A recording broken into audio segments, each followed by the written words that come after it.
प्यारे विद्यार्थियों, आप सभी को मेरा नमस्कार। मैं डॉक्टर नेमीचंद कुमावत, सहायक आचार्य हिंदी विषय, राजकीय महाविद्यालय की आपकी इस बीए पार्ट थर्ड विषय हिंदी साहित्य के प्रथम प्रश्न पत्र की आज की इस ऑनलाइन कक्षा में मैं आप सभी का हार्दिक अभिनंदन और स्वागत करता हूं। प्यारे विद्यार्थियों, आज हम पढ़ेंगे मैथिली शरण गुप्त जी के द्वारा रचित साकेत महाकाव्य के नवम सर्ग को, जो उर्मिला के वियोग वर्णन खंड से संबंधित हैं।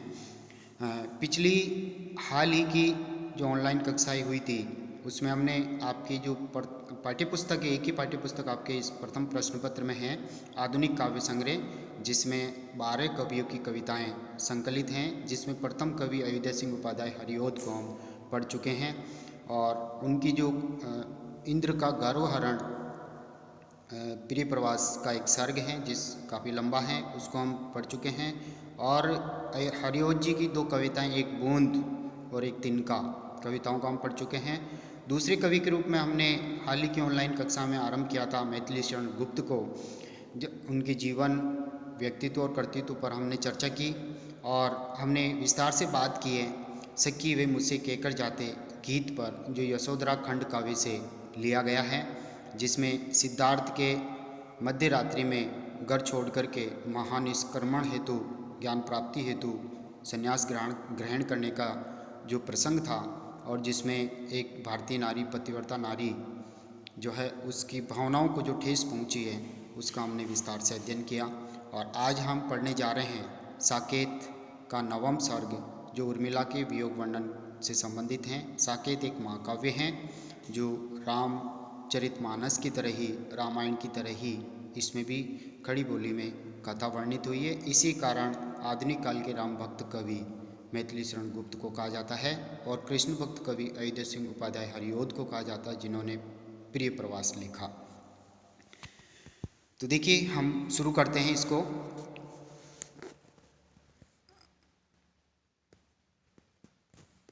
हाँ, देखिए, 2 वंशों में प्रकट करके पावनी लोक लीला, 100 पुत्रों से अधिक जिनकी पुत्रियां पूतशीला। जिनकी यानी ये पुत्रियां जिनकी हैं, अर्थात राजा जनक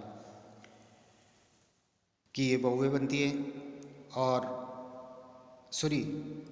अयोध्या नरेश दशरथ की ये बहुएं बनती हैं और राजा जनक की ये पुत्रियां हैं। तो यहाँ राजा जनक और उनकी पुत्रियों के पवित्र आचरण को विषय बना करके कवि यहाँ लिखते हैं। 2 वंशों में, 2 वंश हो गए, मिथिला वंश और अयोध्या वंश। मिथिला में इनका जन्म स्थान और अयोध्या में ये दोनों बहुएं बनती हैं। 2 वंशों में प्रकट करके पावनी लोक लीला, लोक लीला यानी सांसारिक लीलाएं इन्होंने की है, सांसारिक आदर्श इन्होंने स्थापित किए। इन्हें अपने पवित्र आचरण के द्वारा दोनों वंशों को, मिथिला वंश और अयोध्या वंश को इन्होंने पवित्र किया है राजा जनक ने। 100 पुत्रों से अधिक जिनकी पुत्रियां पूतशीला, अर्थात कहने का तात्पर्य पुत्र के आचरण से भी अधिक गुणवान और शीलवान सीता, उर्मिला आदि उनकी जो पुत्रियां हैं राजा जनक की, वो पूतशीला है, अर्थात पवित्र आचरण वाली है और सारे संसार में वो पूजी गई है। त्यागी भी है शरण जिनके जो अनासक्त गेही, यहाँ राजा जनक के लिए कहा जा रहा है, उनकी पुत्रियों के पवित्र आचरण के बारे में बताया गया। भी त्यागी भी है यानी राजा जनक त्यागशील चरित्र वाले हैं। शरण जिनके, अर्थात वो शरणदाता भी हैं, उनके यहाँ जो अतिथि जाता है वो शरण पाता है। जो अनासक्त गेही, अर्थात सदग्रस्त हैं, घर में रहते हुए भी वही संसार की चीज़ों से, सांसारिक मोह माया से अनासक्त हैं। सन्यासी जीवन उन्होंने जिया है, योगी का जीवन उन्होंने जिया है। राजा योगी, अर्थात राजा होते हुए भी उन्होंने एक तपस्वी का जीवन जिया है। जनक वे, जय जनक वे, अर्थात ऐसे राजा जनक की जय हो, मिथिला नरेश की जय हो। वे पुण्यदेही, अर्थात वे पुण्यात्मा हैं, पुण्य का शरीर, पवित्र शरीर को धारण करने वाले हैं। विधेयी, और विधेय के वो राजा हैं, जनक है, उनका चरित्र अत्यंत पावन है और उनकी पुत्रियों का, संतानों का चरित्र अत्यंत पावन है, जो संसार में एक गुणवान और शीलवान का आदर्श चरित्र स्थापित करने के लिए पूजी गई है। विफल जीवन व्यर्थ बहा बहा, अर्थात कहने का तात्पर्य यहाँ विफल जीवन से तात्पर्य है राजा जनक, राजा दशरथ को ले सकते हैं, कवि को ले सकते हैं, तीनों संदर्भ में अर्थ निकलेगा। विफल जीवन व्यर्थ बहा बहा, कवि के संदर्भ में व्यर्थ होने का तात्पर्य कि उन्होंने अभी तक कोई सरस पदों की रचना नहीं की है। उर्मिला की वियोग वेदना पर उन्होंने लेखनी नहीं चलाई, या सीता पे लेखनी नहीं चलाई, या प्रभु राम के चरित्र पे लेखनी नहीं चलाई, इसलिए इनके जीवन को ये अपना व्यर्थ मानते हैं कि ऐसी पावन कथाएं संसार में हो गई और अभी तक मैंने लेखनी नहीं चलाई, सृजन नहीं किया। हे कविता तेरी भूमि बहुत कठिन है। इसी तरह से उर्मिला के जीवन को ले सकते हैं। उनका जीवन भी एक तरह से विफल रहा। विवाह होते ही उनके पति स्वामी लक्ष्मण वो अपने भातृ प्रेम के कारण राम के साथ वनवास में चले जाते हैं। सीता के लिए भी हम ले सकते हैं विफल जीवन, यानी वो भी प्रभु राम के साथ 14 वर्षों तक वनवास काट के आती हैं और पुनः उनको वनवास हो जाता है और लव कुश आदि का वो वनवास के दौरान ही उनका पालन पोषण करती है। तो ये तीनों के संदर्भ में हैं। इसी तरह से राजा जनक के लिए भी ले सकते हैं, राजा दशरथ के लिए भी अर्थ ले सकते हैं कि वो अपने परिवार को बांध के नहीं रख सके, या जिस तरह से उन्होंने आदर्श स्थापित किए उसी तरह से वो आगे उनका पालन करने में असमर्थ रहे हैं। यानी राम लक्ष्मण सीता इनको जो है वनवास से वो रोक नहीं सके, और दशरथ को ऐसे में ही दशरथ जी का ऐसे में ही स्वर्गवास हो जाता है इसी असहनीय दुख की घड़ी में। और भरत जो है वो भातृ प्रेम के कारण वो योगी का रूप धारण कर लेता है, वो भी राज सिंहासन को ठुकरा देता है। तो इस तरह से विफल जीवन व्यर्थ ही बीत गया। सरस 2 पद भी नहीं हुआ, अर्थात 2 क्षण भी सुंदर नहीं बीते। यानी कहने का तात्पर्य सभी ने तपस्वियों जैसा जीवन जिया है, किसी का सुखद जीवन नहीं रहा है। कठिन कविते तो भूमि ही, अर्थात ये कविता तेरी भूमि, तेरा धरातल बड़ा कठिन है, तेरा सृजन का मार्ग बड़ा कठिन है, तो आसानी से नहीं सृजित होती है कवि के संदर्भ में। पर यहाँ श्रम भी सुख सा रहा, सभी ने श्रम की, सभी ने अपना अपना कर्म किया और सुख सा रहा, यानी सभी अपने अपने कर्मों में संतुष्ट रहे। चाहे मिथिला नरेश हो, चाहे राजा जनक हो, चाहे प्रभु श्री राम हो, चाहे लक्ष्मण हो, चाहे सीता हो, चाहे उर्मिला हो, जैसी जैसी परिस्थितियाँ रही वो सभी उन्हीं में अनुकूलित हो गए। तो एक तरह से उनके लिए वो श्रम सुख सा रहा है। करुणी क्यों रोती है? यहाँ करुणा भाव है जिसका मानवीकरण करते हुए कवि ने यहाँ कहा है कि हे करुणे तू क्यों रोती है? करुणे क्यों रोती है? उत्तर में और अधिक तू रोई, यानी जब तुझे ये कहा जाता है कि तू क्यों रो रही है, तो इसके उत्तर में तू और अधिक रोने लग जाती है।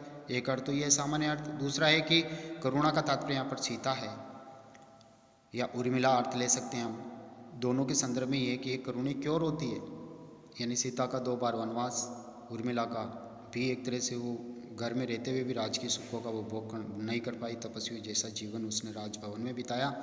उत्तर में तू और अधिक रोई, उत्तर का तात्पर्य उत्तर रामचरित भवभूति जी के द्वारा लिखा हुआ, जिसमें सीता का जो दोबारा वनवास होता है उसकी करुण कथा को ये इसमें संयोजित किया गया है। इसकी अभिव्यक्ति उत्तर रामचरितमानस में हुई है। इसलिए कहा कि करुणे क्यों रोती है, उत्तर में और अधिक तू रोई, अर्थात भवभूति के नाटक उत्तर रामचरित में तुम और अधिक रोई। पहले से तू रो चुकी है वेदना, और क्यों रोती है करुणे, तू क्यों रोती है? फिर इसके उत्तर देखिए, मेरी विभूति है जो, उसको भवभूति क्यों कहे कोई, यानी उर्मिला या सीता के संदर्भ में ये अर्थ है कि ये तो मेरी संपत्ति है, वेदना करुणा ये तो मेरे जीवन की कहानी है, उसको लोग संसार की कहानी क्यों कहते हैं? भवभूति इसका एक अर्थ होता है संसार, दूसरा भवभूति यानी भवभूति कवि के संदर्भ में अर्थ है, तो इसका इसमें यहाँ पर श्लेष अलंकार हैं। क्यों कहे कोई, अर्थात उसे संसार की संपत्ति क्यों कहते हैं?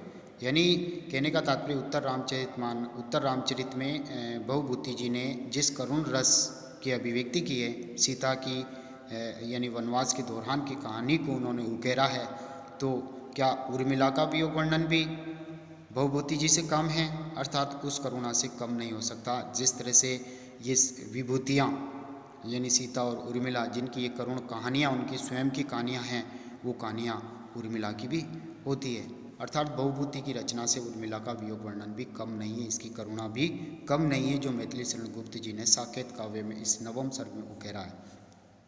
देखिए, अवध को अपनाकर त्याग से वन तपोवन सा प्रभु ने किया, यानी अवध को यानी अयोध्या को गरिमामय चरित्रों की स्थापना करते हुए प्रभु श्री राम ने इसने अपनाया था। त्याग से का तात्पर्य इन्होंने सुख भोगों का त्याग किया, पहले अपनाया और सुख भोगों का त्याग करते हुए अपने पिता की आज्ञा को सिरोधार्य करते हुए अपनी माँ कैकेयी ने जो वरदान मांगा था राजा दशरथ से, उसी की अनुपालना करते हुए प्रभु श्री राम ने अयोध्या को भी, इनके सुख भोगों को, राजकीय वैभव और सिंहासन को भी उन्होंने त्याग दिया। वन तपोवन सा प्रभु ने किया और अपने आदर्शों और अपने मर्यादाओं और अपने कर्मों से उन्होंने वन प्रदेश की जो भूमि थी राक्षसों से घिरी हुई, उसको भी तपोवन में बदल दिया, अर्थात तपस्या के लिए रहने लायक उन्होंने बना दिया, अपने परिश्रम से, अपने मेहनत से, अपने आदर्शों से। साथ ही भरत ने उनके अनुराग से भवन में वन का व्रत ले लिया और भरत भातृप्रेम में इतना लीन हो गया, इतना डूब गया कि राज सिंहासन को भी उसने ठुकरा दिया और प्रभु श्री राम को लेने के लिए भी वो वनवास में गए, मनाने के लिए भी, लेकिन असफल रहे।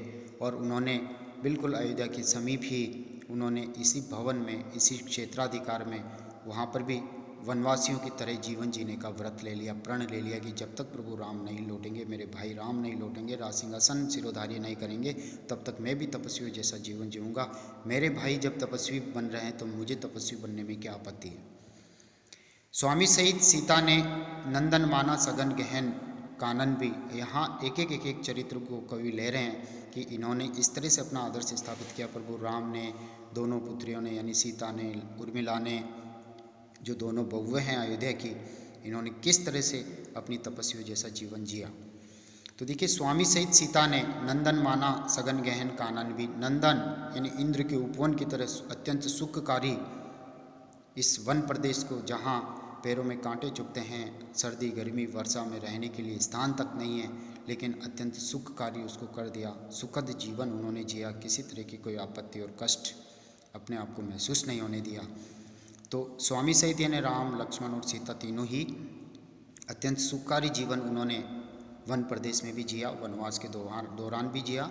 साथ ही देखिए, उर्मिला ने, वन उर्मिला वधु ने किया उन्हीं के हितार्थ निज उपवन भी।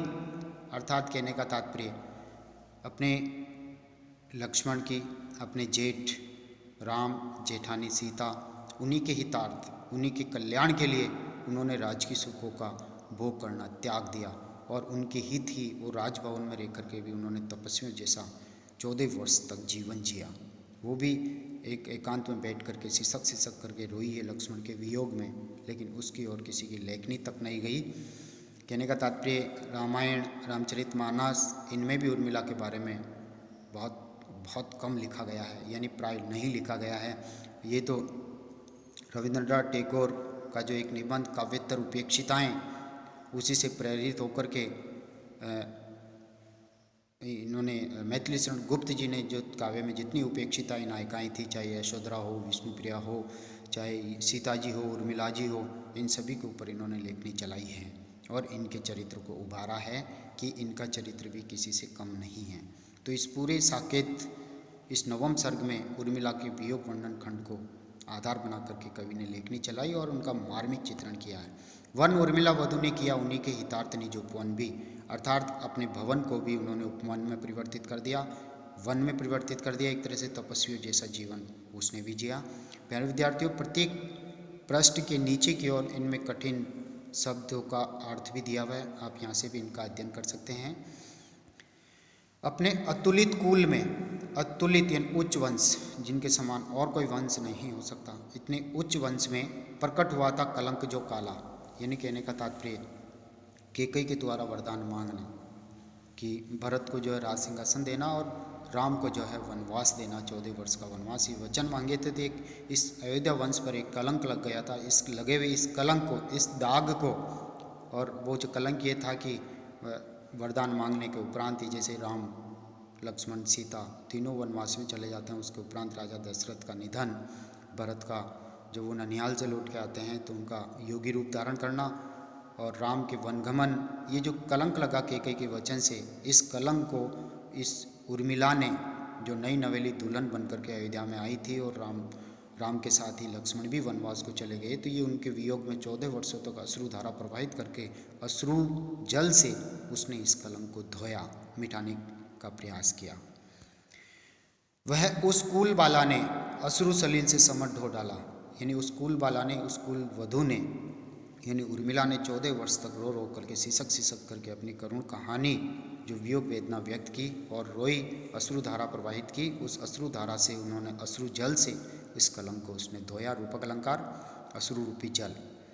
भूल अवधि शुद्ध पिए से, भूल अवधि शुद्ध पिए से कहती जगती हुई कभी जाओ, किंतु कभी सोती तो उठती वह चौंक बोल कर जाओ।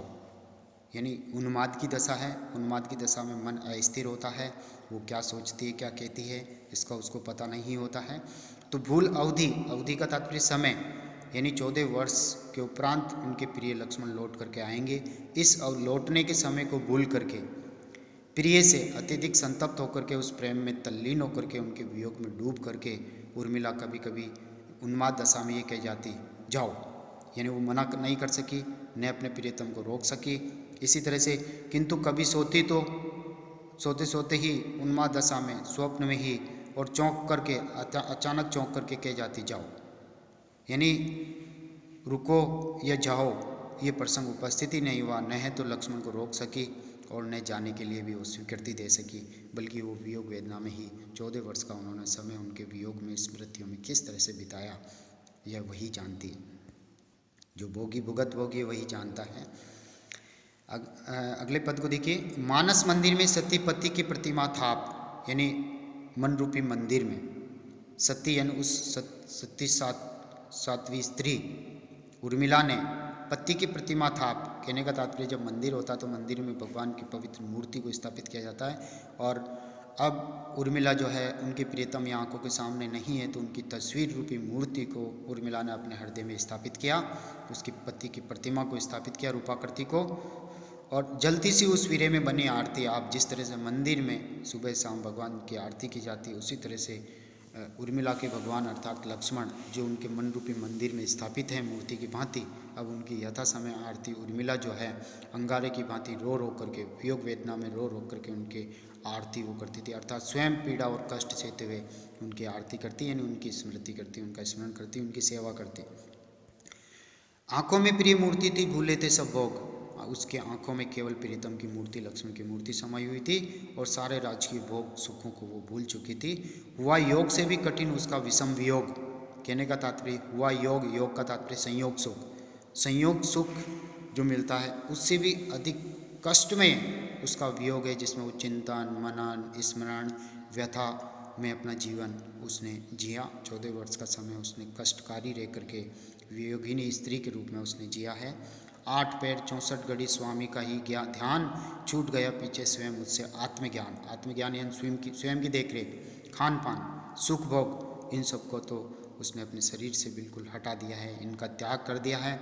8 पैर यानी कहने का तात्पर्य वियोगिनी जीवन जो उसने जिया, 8 पैर 64 घड़ी स्वामी का ही ध्यान, रात और दिन केवल प्रीतम के वियोग में ही वो जीती रही है, उन्हीं की स्मृतियों में वो खोती रही है।